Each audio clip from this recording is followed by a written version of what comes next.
Vamos fazer uma reflexão aqui. Isaías 22.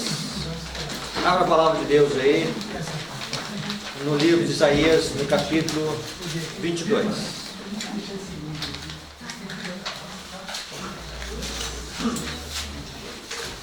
Quando você ler a história do Antigo Testamento, lê da seguinte maneira: a história do Antigo Testamento se repete e repetirá nos últimos dias.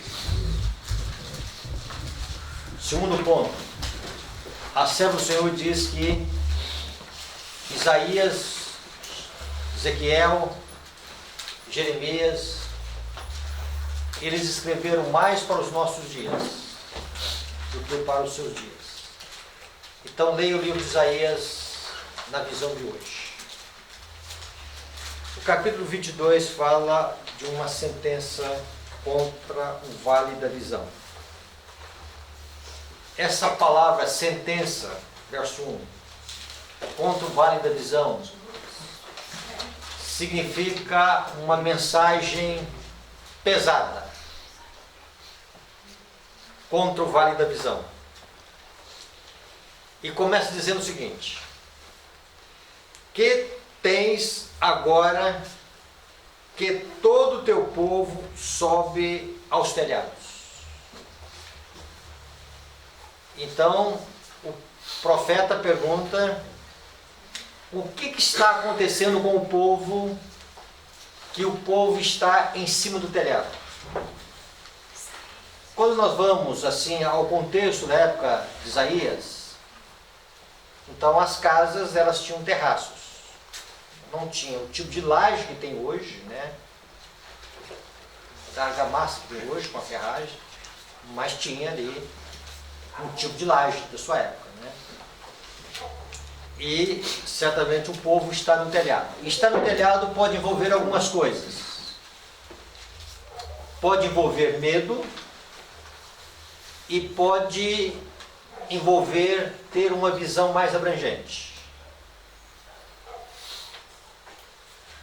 Os dois sentidos se encaixam aqui no contexto do capítulo 22. Verso 2: tu, cidade que estavas cheia de aclamações, cidade estrepitosa, cidade alegre. O povo de Deus tem algumas expressões verdadeiras que nos trazem alegria. Somos o povo da verdade. Podemos dizer isso. Deus nos confiou uma mensagem. Deus nos deu uma luz que o mundo não a possui. Nós temos algumas coisas que nos torna-se um povo diferenciado. Ao longo do ministério, eu fui vendo como o mundo aí fora lida com o povo de Deus. Querem ver uma coisa? Vá a um casamento que um pastor adventista faz e vá a um casamento de uma outra igreja. Você vai ver a diferença. Vai a uma cerimônia fúnebre que um líder nosso está falando e vai a uma cerimônia fúnebre que tem um outro líder de um outro segmento religioso. A diferença. Então, o profeta ele está fazendo um contraste sobre Jerusalém, a cidade de Deus, e Jerusalém significa aqui o povo de Deus, uma cidade alegre, vibrante, e que agora o profeta está perguntando: o que vocês têm agora? Vocês estão no telhado. O que está acontecendo? E aí continua: os teus mortos não foram mortos à espada, nem morreram na guerra. dá a entender aqui que estão mortos de medo, apavorados.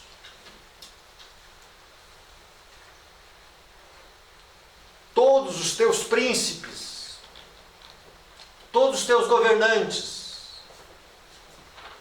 fogem a uma. Essa expressão, fogem a uma. Juntos, todos unidos. Unidos. Um só objetivo. Fuga! Os que eram responsáveis para cuidar do governo, Do povo, né? do povo, estão fugindo. E são presos, sem que se use o arco.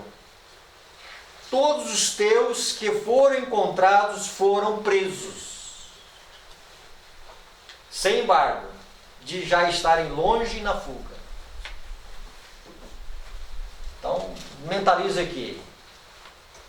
Fugindo a uma unidade e são capturados, presos. E no verso 4 tem a palavra aqui, portanto, uma conclusão de raciocínio. Portanto, digo, desviai de mim a vista e chorarei amargamente. Nós falamos hoje que o profeta e a mensageira, no caso a mensageira do Senhor, ela pediu que Deus afastasse a visão dela no momento final, no tempo de angústia. E aqui o profeta vai pedir a Deus que Deus desvie dos seus olhos a visão do cerco de Jerusalém. Ele vai dizer o seguinte: desviai de mim a vista e chorarei amargamente, não insistais por causa da ruína da filha do meu povo. Por quê? Porque dia de alvoroço, de atropelamento e confusão. Então veja bem, é este da parte do Senhor. Essa expressão da parte do Senhor não é que o Senhor traz no sentido de que Ele é o agente, mas Ele permitiu o atropelamento, a confusão e o alvoroço. O Senhor dos Exércitos no Vale da Visão. E o profeta continua dizendo: derribar de muros. Quando nós olhamos as cidades, ou as cidades do Antigo Testamento, o que se tinha de segurança da cidade eram as suas muralhas. E Jerusalém não era diferente. Então, uma cidade segura era uma cidade que tinha uma forte muralha, ou até muralhas. E Deus está dizendo aqui que é um dia de derribar de muralhas. Toda a segurança do povo de Deus vai ruir. Cessa-se a alegria no coração, alvoroço, atropelamento. E o que acontece? E há um derribar de muros. Algumas coisas nos fazem seguros. Uma conta no banco às vezes dá uma ideia de segurança para nós. Principalmente quando tem dinheiro lá, né? Se tu conta só, não resolve. Né? O tipo de bens que nós temos aqui na Terra traz um pouquinho de segurança para nós. Tá? Um emprego traz uma segurança para nós.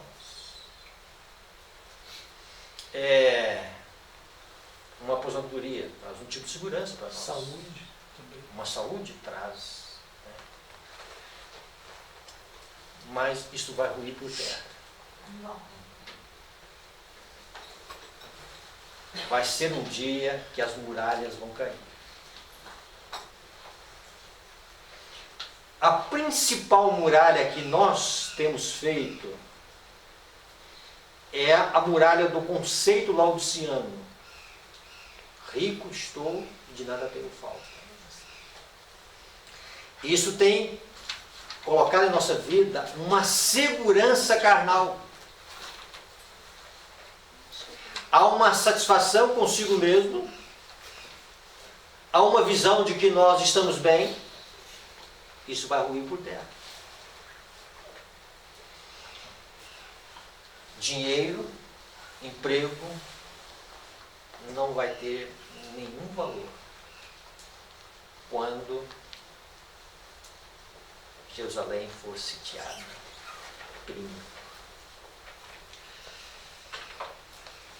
E o profeta continua dizendo, irmãos,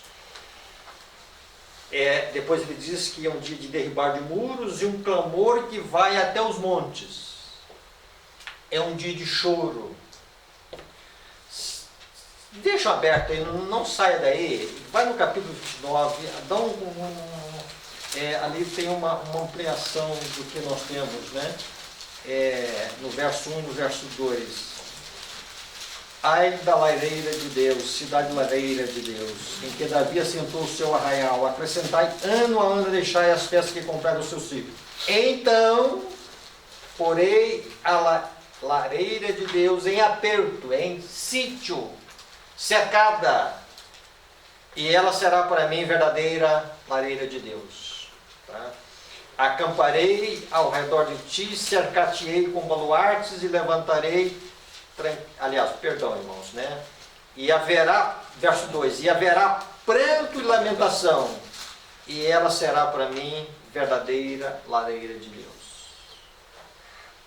Não é por mero acaso que lá no livro de Zacarias, na visão de Zacarias no capítulo 3, Deus compara o seu povo como um tição de fogo, tirado da fornalha da aflição. Tá? E aqui está dizendo de uma lareira de Deus que estará em aperto, cercada, e haverá pranto e lamentação. No capítulo 22, voltando ao capítulo 22, diz que haverá um clamor que vai até os montes. No capítulo 22, no verso 5. No livro Parábola de Jesus, a serva do Senhor diz que será para o povo de Deus uma noite de lamentação.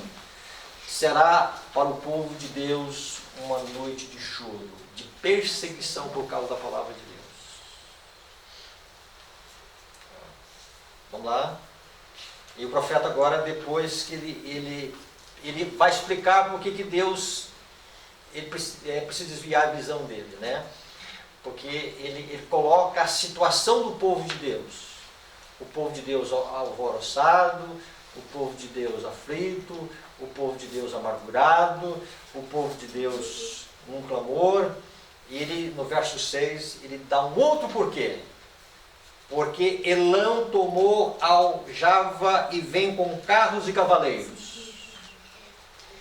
Então agora é o seguinte, ele está explicando por que o povo está naquela condição. Tá? Porque existe um cerco.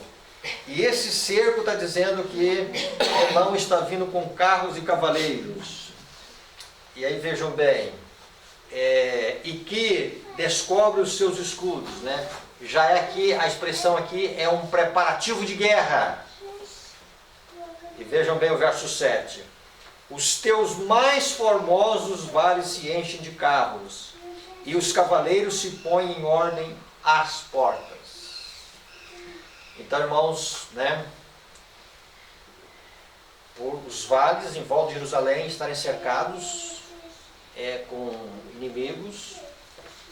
Já agora os escudos sendo preparados para a guerra, já agora os exércitos, os carros de guerra ali, as carruagens de guerra em volta de Jerusalém. Tá? Então o profeta ele está pedindo a Deus: Senhor, tira essa visão dos meus olhos. Não é uma visão boa, é uma visão amarga. E aí no verso 8, tira-se a proteção de Judá. Irmãos, que coisa, tá? Por um momento, Deus deixa o inimigo avançar.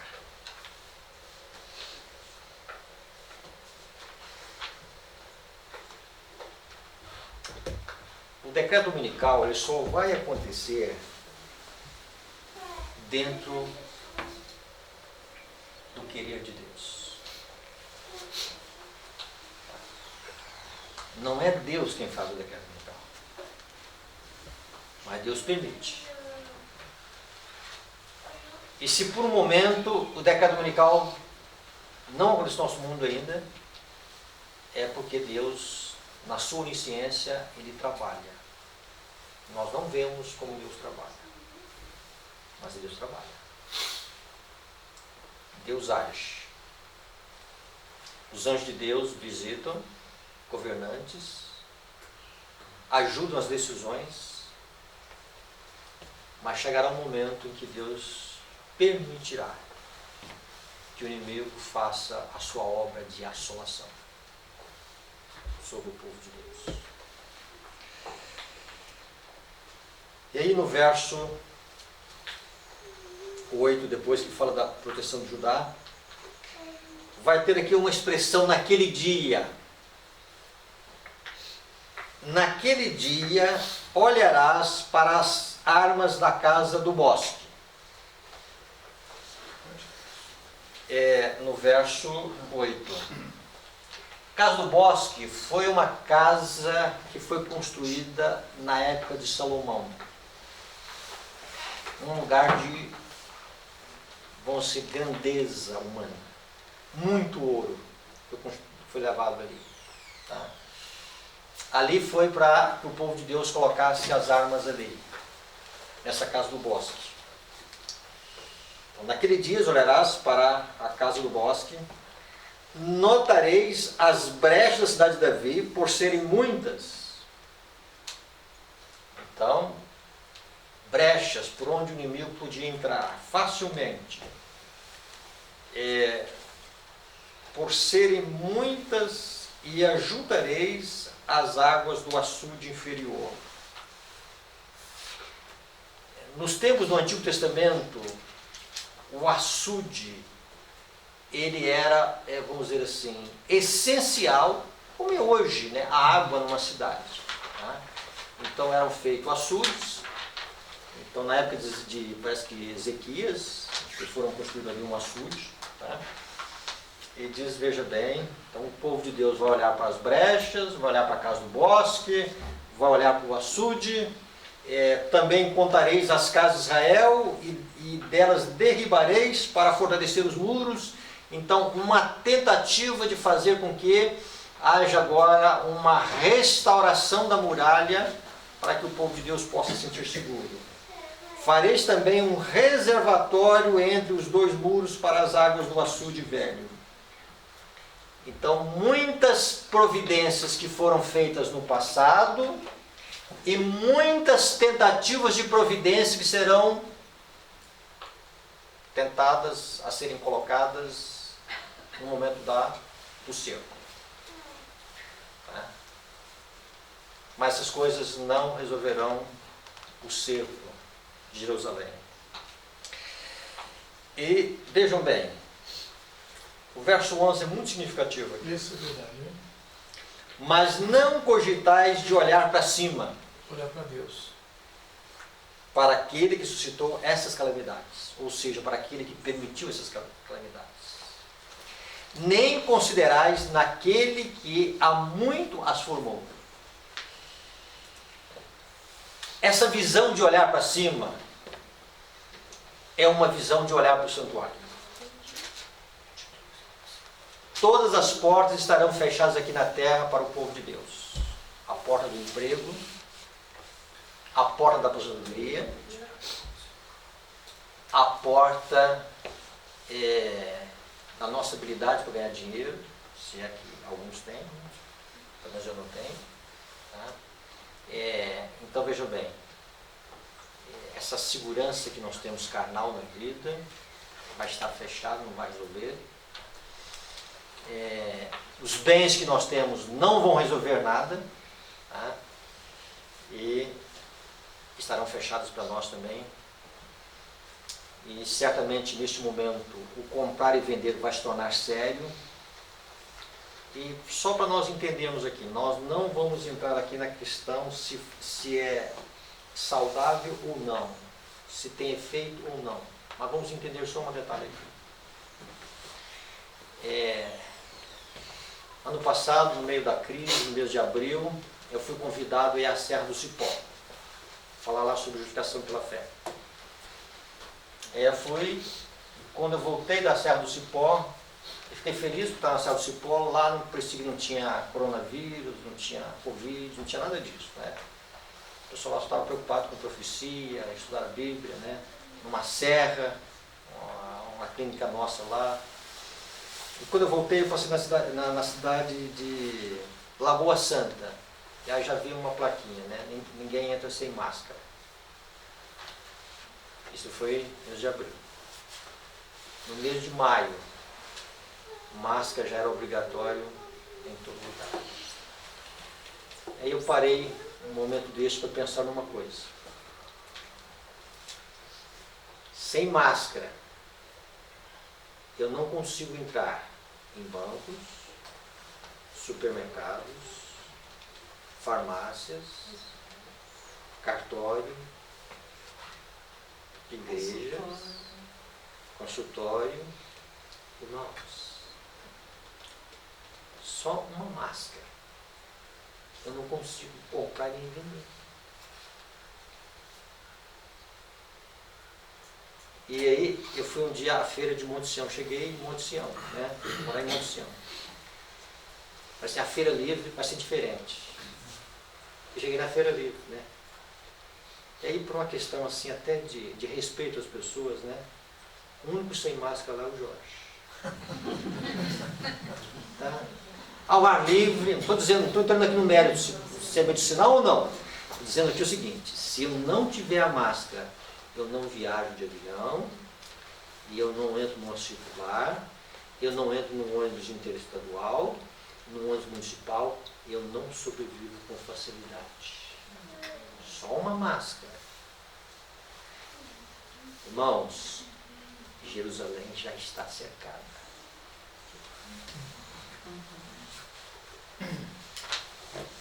Abra o olho. Só uma máscara. Imagine, irmãos, quando vier uma imposição do Estado. E aí, veja bem, e aí eu não vou poder comprar nem vender. Tá? Do jeito que a máscara me impede de comprar e vender, se eu não a tenho. Aí, vamos lá, algumas compras que eu fiz, um pedacinho de terra, precisei entrar no cartório. Sem máscara, a moça não me deixou entrar lá. Não podia comprar nem um pedacinho de terra. Né? Vender um pedacinho de terra, não posso. Estão entendendo as coisas, irmãos, como é que estão? Vocês estão conseguindo ver essas coisas?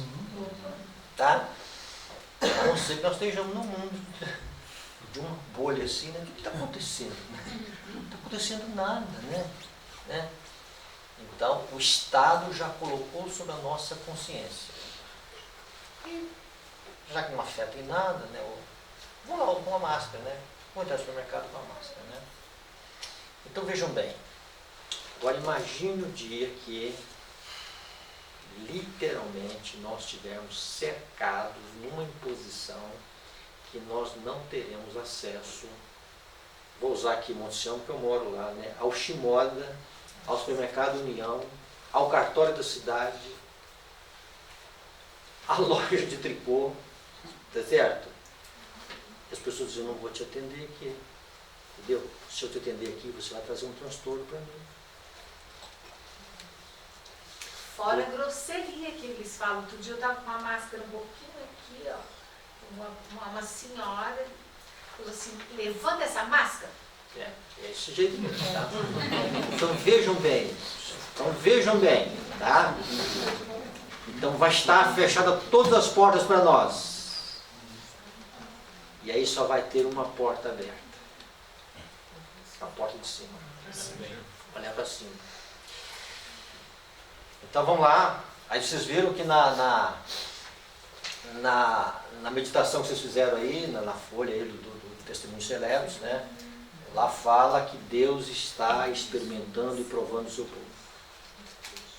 E que a mensagem do terceiro anjo está levando um povo passo a passo, mais e mais para cima, para o santuário. E cada vez mais está levando um povo em direção ao santuário. E cada passo nós seremos provados. Tá? Então, daqui para frente, Deus permitirá que o seu povo seja provado. E nessa provação, irmãos, não vai adiantar nada os recursos que nós temos e as habilidades que nós fizemos na vida, tá? A única alternativa que nós vamos ter é olhar para cima. E veja o que o profeta vai dizendo. O verso 12. O Senhor dos Exércitos, vos convida naquele dia para chorar, prantear, rapar a cabeça e cingir o cilício. É cingir com pano de saco.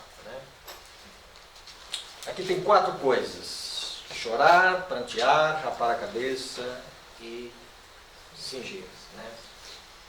Com as vestes aqui, simples, um saco de estopa, vamos dizer assim.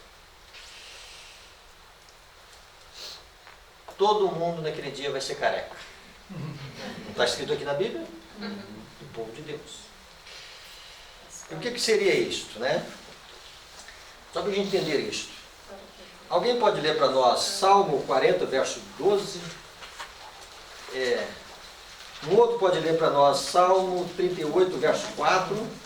E um outro, Esdras 9, verso 6.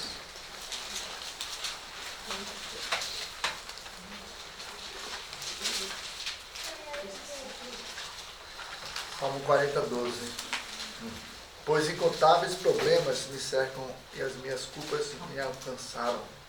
Já não consigo ver, mas numerosos são os cabelos de minha cabeça, e o meu coração perdeu o ânimo. Tá, como é que tem tradução aqui na tradução revista e atualizada? Não tem conta os males que me cercam. As minhas iniquidades me alcançaram, tantas que me impedem a vista. São mais numerosas que os cabelos da minha cabeça, e o coração me desfalece. Quando o profeta está dizendo, para rapar a cabeça, está dizendo para fazer o quê? Tira o pecado. Tira a maldade do teu coração. Tira a maldade da tua mente. Tá? Salmo 38, verso 4. Pois já levam acima de minha cabeça as minhas iniquidades. Como fardos pesados excedem as minhas forças. Então rape a cabeça. Tire a maldade do teu coração. Iniquidade e a maldade do coração. O que mais? Esdras 9, 6, o último. Tá?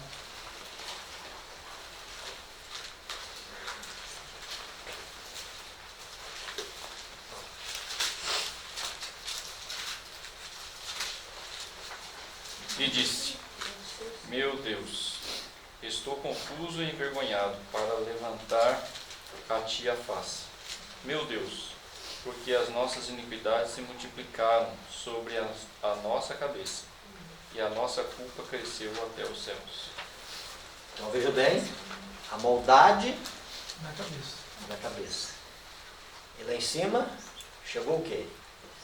A culpa dessa maldade. O que tem de errado no pecado? A maldade. Se a maldade não estiver no coração do ser humano, você pode deixar uma casa aberta e ele não vai entrar. Para tirar alguma coisa. A maldade não existe no coração dele. Se a maldade não existe no coração dele, ele não vai falar da vida dele. Se a maldade não existe, a cobiça não tem no coração. Então, o pecado vamos dizer assim, é horrível aos olhos de Deus por causa da maldade. O ambiente de Deus é um ambiente do bem. O caráter de Deus só tem o bem. Deus só criou as suas criaturas para o bem. tá? Os anjos e os homens. E começou esse misterioso elemento do mal, a iniquidade, no coração de um anjo. E do anjo veio até nós. Então Deus diz, tira a maldade. Às vezes cresceu demais, como os cabelos da cabeça. E essa culpa chega até Deus. Então Deus nos convida naquele dia para voltar para o santuário. Então a linguagem bíblica do Antigo Testamento é, na crise, na calamidade, fechou tudo, volte para cima. Então veja bem, o saco aqui, a vestimenta aqui é uma vestimenta que vai trazer para nós o conceito de humildade, humilhai-vos diante de Deus. E o pranto aqui, o choro, é o pranto que nós conseguimos ver tanto no livro de Zacarias. Zacarias fala do pranto, que nós vamos chorar, tá? E vamos prantear, como se chore e pranteia com a perda de um unigênito, tá? E de um primogênito, tá? No livro de Zacarias, no capítulo 12. Tá? No livro de Joel nós encontramos a questão do choro. É bom a gente ter essa visão do livro também do livro de Joel, no capítulo 2.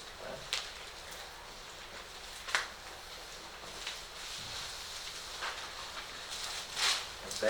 Joel, capítulo 2.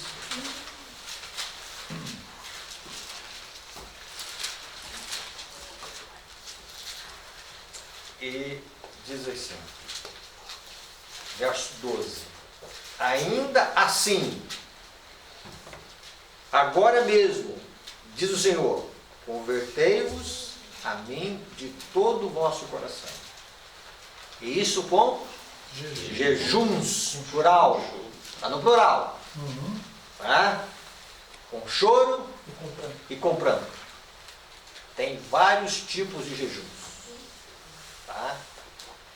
E vamos falar um pouquinho sobre esses jejuns, quem sabe num seminário desse. Tá? Então nós estamos no tempo de jejum. E é interessante que nesse tempo de jejum, ou de jejuns, um deles, Deus pede ao seu povo toda a ausência de alimento e bebida intoxicante e estimulante. Tanto alimento estimulante, a bebida estimulante, como bebida intoxicante. Por isso nós encontramos várias vezes na palavra de Deus a expressão, nem vinho, nem bebida forte. Pastor, fala na palavra de Deus de café? Não fala de café. Fala de bebida forte. Bebida forte de café? Não é café. Tá? Mas é uma bebida intoxicante. Ou seja, se nós temos uma orientação do Espírito de Profecia, tá? Em relação a bebidas estimulantes, tá? É porque são bebidas intoxicantes também. Tá? Fazem mal para a saúde. E fazendo mal à saúde, o povo de Deus se abstém dessas coisas. O povo de Deus precisa de um raciocínio claro. Tá? O povo de Deus não pode, nesse momento final, estar entorpecido de nada. Então, entre os jejuns que Deus espera do seu povo nesses últimos dias, tá? Está a questão da abstinência de alimentos e bebidas que vão intoxicar e obstruir o entendimento do nosso cérebro. Deus quer que o seu povo tenha uma visão clara. Quando a gente volta agora ao livro de Isaías, no capítulo 22, voltando lá, nós terminamos ainda. Tá?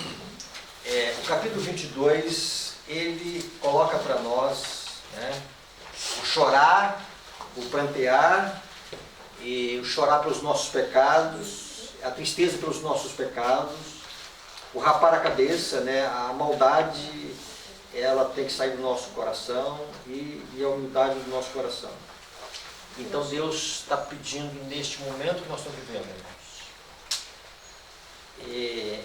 E numa crise tão grande como no tempo que nós estamos vivendo, nunca se falou de algumas coisas tão interessantes, né? Não falando aqui da região, né? Falando daqui, de onde eu andei, em vários lugares, andando. Hoje se fala dos santuários. Quais são os santuários que a humanidade tem construído? O santuário da pizza, o santuário da traíra sem espinho, das comidas à noite, Praça de alimentação. as praças de alimentação, né? São E os tal. templos da gula, né? Então é o seguinte, meu Deus está dizendo para o povo o seguinte, né? Abstenha. Tá certo? Jejum. Jejum é abstinência. E nem sempre é ficar sem comida. Tá? Há jejuns que... Então Deus deu orientações claras para nós. Então, em contraste com o que Deus pede, existe um outro espírito reinando em Jerusalém. Veja só o verso 13. Porém, é só gozo e alegria que se vem. Enquanto o profeta está pedindo que a visão seja desviada dele, enquanto o profeta está chorando amargamente, enquanto que o povo está no telhado, enquanto que as pessoas estão mortas de medo, enquanto que os príncipes estão presos, enquanto que Jerusalém, os seus muros foram derribados, enquanto que as coisas são adversas ao povo de Deus, enquanto que as provisões do passado não resolvem, enquanto que as coisas que almejam para o futuro não resolvem, porém o que se ouve é só gozo e alegria. Matam-se bois, comida estimulante, e bebe-se vinho, bebida intoxicante, tá? E se diz, comamos e bebamos, que amanhã morreremos. Interessante que essa expressão aqui é usada por Paulo também. É um adágio, né? Um ditado popular, que existia na época de Isaías e existiu na época de Paulo. E no mundo que nós estamos vivendo, irmãos. E às vezes dentro da igreja nós vemos esse espírito. E o que o profeta está dizendo? Mesmo na hora da crise, alguns vão continuar dizendo, comamos e bebemos, matamos o boi. Vamos continuar matando o boi. Vamos continuar bebendo vinho. Tá? As coisas não são bem assim. O Senhor está de virar. E é o seguinte, o Senhor está de virar. Mas o que, olha, que amanhã morreremos. Verso 14. Mas o Senhor dos Exércitos se declara aos meus ouvidos, dizendo, certamente esta maldade não será perdoada.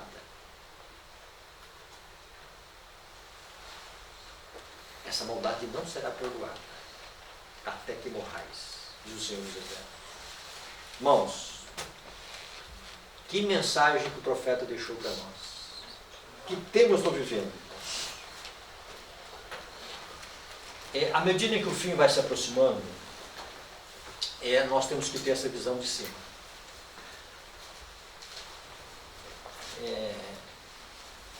Uma visão de cima. Uma visão do santuário. É do santuário que vai vir bênção para o povo de Deus nos últimos dias. Amém. Amém. É do santuário que as nossas maldades vão ser riscadas de cima. É do santuário que virá a chuva serôdia. Então, Apocalipse 18, 1 diz que um anjo desce do céu. Um anjo desce do santuário. Então, a bênção vem do santuário. É do santuário que as promessas do novo concerto vão ter um cumprimento total nos nossos dias. E quais são as promessas do novo concerto? Que Deus vai esquecer das nossas maldades. Deus vai deletar. Expiação. O apagar dos registros celestiais. E que a lei de Deus vai ser escrita no nosso coração e em nossa mente. Isto é chuva serôdia. Então, expiação e chuva serôdia são as duas maiores bênçãos do novo concerto que Deus está reservando para a sua igreja nesse momento final. Amém. Amém. O inimigo cerca Jerusalém. Cria essas dificuldades. Cria aflição, cria alvoroço, confusão, atropelamento. derribar de muros, mas aqueles que estão prosseguindo em conhecer o Senhor, eles continuam a olhar para cima. E eles se voltam para cima. E eles olham para cima. E de Cristo, irmãos, virá bênçãos para o seu povo. Quando vier a chuva serôdia, por um momento Deus vai remover a praga de gafanhotos. Joel fala sobre isso. Vai deter a praga de gafanhotos. Por um momento Deus vai cercar esse mundo. E o alto clamor, a terceira mensagem angélica soada em voz forte. Como diz o voz forte, não é gritando, é num poder divino, é numa força divina. Vai chegar a todos os corações. Mas para isso, Jerusalém é cercada. Derruba suas muralhas. Que tempo nós estamos vivendo, irmãos? Que tempo solene que nós estamos vivendo? Sim. Tá? E que tempo? Jerusalém já está cercada. E nós precisamos, irmãos, com os olhos da fé, olhar para as montanhas e para os vales e já ver cavaleiros descobrindo seus escudos. Nós temos que olhar e já começar a ver que tem carruagens de guerra ao redor de Jerusalém. Nós temos que ter uma visão já agora, hoje, dia 28 de agosto, tá? Que Jerusalém já está pronta para receber o cerco. Tá? É apenas uma acomodação lá fora e Deus permitindo as coisas acontecer para em breve isso acontecer. Que tempo nós estamos vivendo? Tempo de jejum, tempo de choro, tempo de pranto, tempo de buscar o Senhor, tempo de crescimento espiritual. E é tempo de nós buscarmos o Senhor. E aqui nós vamos terminar. Olhar para cima e buscar. E o santuário celestial, de lá procede luz. E o que nós estamos vivendo, de 1844 para cá, Deus deu a luz para nós da terceira mensagem angélica, ou da mensagem dos 3 anjos, que é a mesma coisa. Tá? São mensagens inseparáveis. Então nós estamos vivendo dentro dessa luz. O centro dessa luz é Cristo. Então, quanto mais nós pedimos o Espírito Santo, mais ele vai nos aproximar de Cristo. E mais atrativo vai ser essa luz. E quanto mais nós subirmos pela fé, olhando para cima, para a porta aberta de cima, nós vamos sentir mais atrativos por essa luz que sai do trono de Deus. E quanto mais nós avançarmos, olhando para cima, mais nós vamos querer Jesus. Mais nós vamos sentir atração por Cristo. O decreto dominical não vai obstruir os planos de Deus. A chuva cerveja vai cair. Se o Jorge não estiver dentro, ela vai cair. Se eu não estiver fiel a Deus nesse momento, ela vai cair do mesmo jeito. Tá? O inimigo não vai conseguir cercar esse mundo, impedir que ela caia. Que nós tenhamos essa visão. E uma jovem me perguntou lá no Pará. Ela ouviu um seminário, a gente fez um seminário lá, a gente começou algumas aulas lá, para os eventos finais. E depois ele disse, pastor, vamos conversar um pouquinho, né? Pastor, o fim dessas coisas é para quando? É para amanhã? É para depois? Eu olhei para ela, é para agora. É para agora. Pastor, é para agora? É. Mas fulano de tal está dizendo que é para depois. É para agora. No coração dele, ele está dizendo que o meu Senhor está a virar. Mas é para agora. Ela disse, pastor, que bom que eu vi isso. Uma jovem cheia de sonhos, uma profissional, é assim, e ela diz, pastor, estou entendendo, né, que eu tenho que servir a Deus, essa causa de Deus. Eu tenho que entregar minha vida a Cristo. É o seguinte, irmãos. Então Jesus está chamando a gente para um comprometimento. Ele quer fazer de você e de mim instrumentos nessa chuva, nesse momento da chuva celeste. Amém. Eu não sei o que Deus espera de mim, nem de você. Também comecei a pensar um pouquinho diferente nos últimos dias. Alguns Deus vai precisar de ser mártir, e sejam mártires, que vai para a fogueira. Aí eu pensei assim, o Jorge já está meio mais para lá do que para cá. E Deus não vai nos levar para o tempo de angústia. Para subir essas montanhas aí, né? Os lugares mais isolados, a Serva do Senhor diz que os lugares mais isolados, mais ermos da terra.